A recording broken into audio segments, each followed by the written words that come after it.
Answering MCAT questions in under 60 seconds. A mutant bacterial strain carries an R plasmid with a deletion in a gene encoding a transcriptional activator required for expression of antibiotic resistance genes.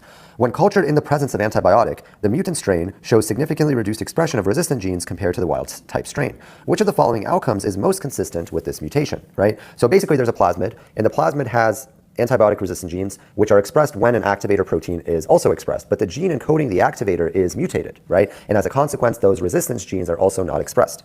So A says decreased survival in antibiotic-containing environments and unchanged growth rate in antibiotic-free media.